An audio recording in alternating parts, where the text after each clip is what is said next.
Welcome back in to another episode of the Phoenix Truth Rising Show with the Spaceman 2.0.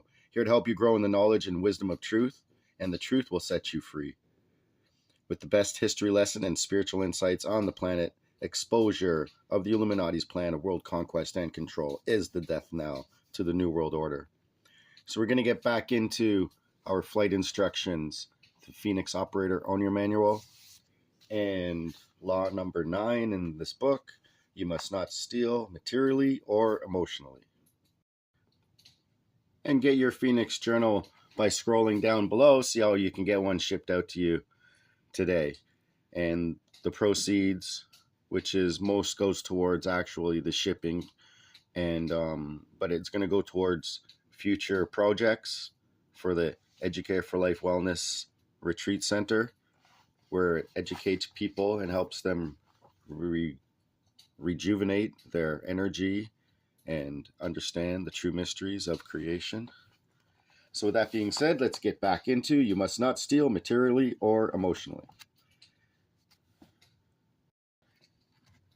This law does mean literally that you must not steal, defined as 1, to take another's property, etc., dishonestly, especially in a secret manner, to take slyly, as a look, to gain insidiously or artfully, as he stole her heart. And this law also means you must not steal the trust and good faith of another by lying to them about your true motives and intent. You see, malicious lying and stealing are opposite sides of the same coin. Here are some examples of various forms of lying and stealing. If a man falsely tells a woman who is a virgin that he loves her and wants to marry her, but all he really wants from her is a sexual encounter, he is misleading her. If she in good faith falls in love with him and also falls for the trap of his false promise to her and succumbs to his pressure to express their love physically before the marriage vow is made, and then he abandons her, he has essentially stolen her heart, her innocence, and her chastity for his own lustful, selfish intent. Even if the woman wisely refuses his sexual advances and finds herself rejected by him, he is still guilty of lying to her, which is stealing from her emotionally. The big difference in these two scenarios is that, although she has been robbed emotionally, at least she doesn't have the guilt of dishonoring herself by breaking the laws of God and giving away her chastity to an unworthy man. Here is another example of stealing the innocence of another. Innocence defined as 1. Free will, sin. Free from sin, Free from sin, evil, not guilty of a specific crime. 2. Harmless. 3. Knowing no evil. 4. Without guile or cunning. 5. An innocent person as a child. Now, stealing in itself is a sin against God's laws upon only the one who steals. But when one succeeds in stealing the innocence of another, what he has essentially done is willfully and blatantly lied to them. So thus he has enticed and manipulated the other to also break the laws of God and the creation. So in order for innocence to be stolen from another, the person stealing must be doing so knowingly and blatantly with the intent of manipulating another to fulfill his own selfish means, and the victim has to guilelessly trust the person. For example, the leader of a country sends the young men off to war, which also involves murder in a faraway place, and tells them, "You're fighting for freedom and defending your country," and they believe this lie. So they go to the war and realize in horror that they are slaughtering innocent people and protecting and defending wealthy sheiks and their oil fields and money, not defending their country's freedom. That is when their innocence has been stolen from them, when they realize that they have been lied to and used by ones they trusted to perpetuate evil.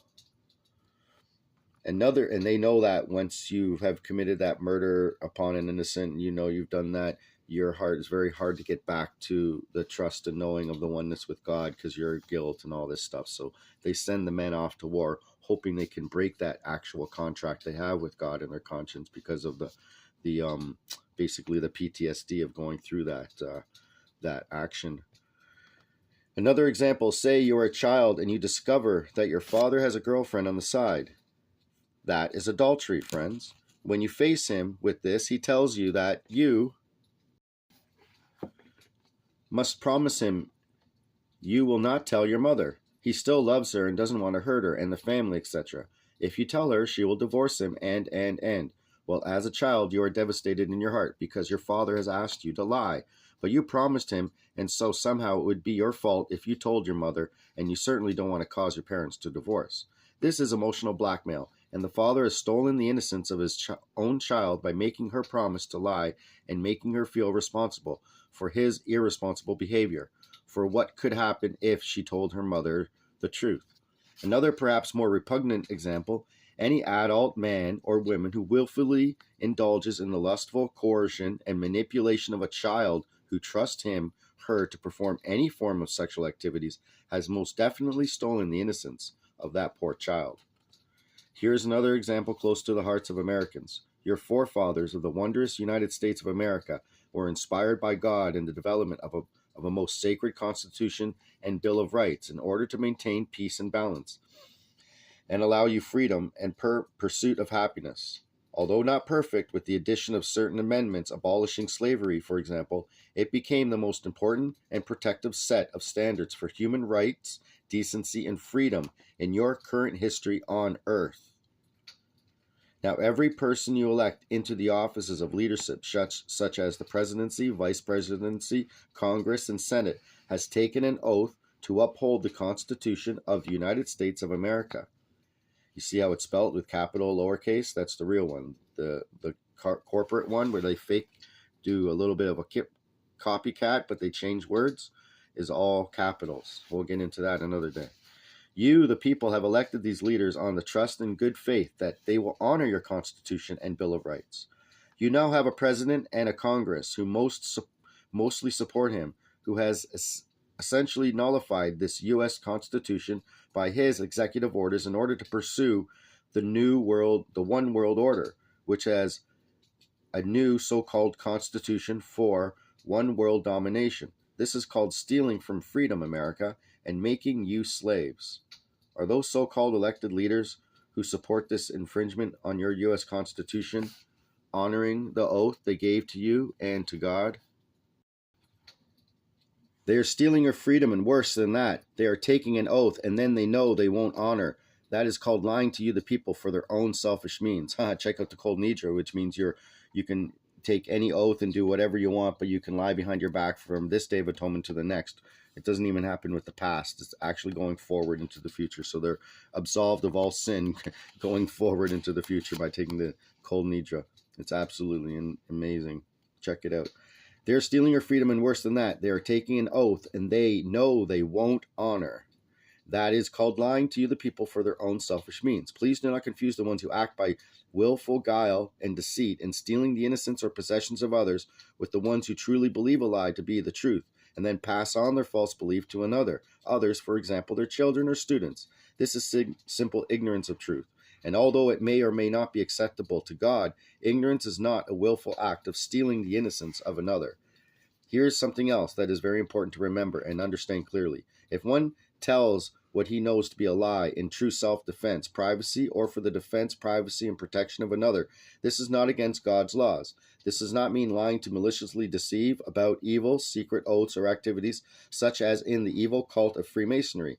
This is one way the Antichrist twists God's laws to condemn others, by one's telling you must never lie, which means to make a statement which one knows to be false, that which is intended to produce a false impression, and you can literally be made the tool for the harm or destruction of yourself or another.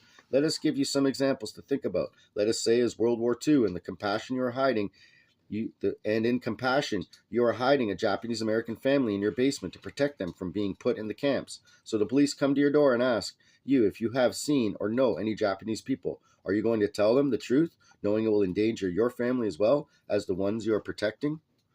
Next example. Let's say you go to war and are captured by the enemy. They require you to appear on the television and make a statement to your leaders, which you know is false. But if you do not, they will kill you. Are you going to do what they ask?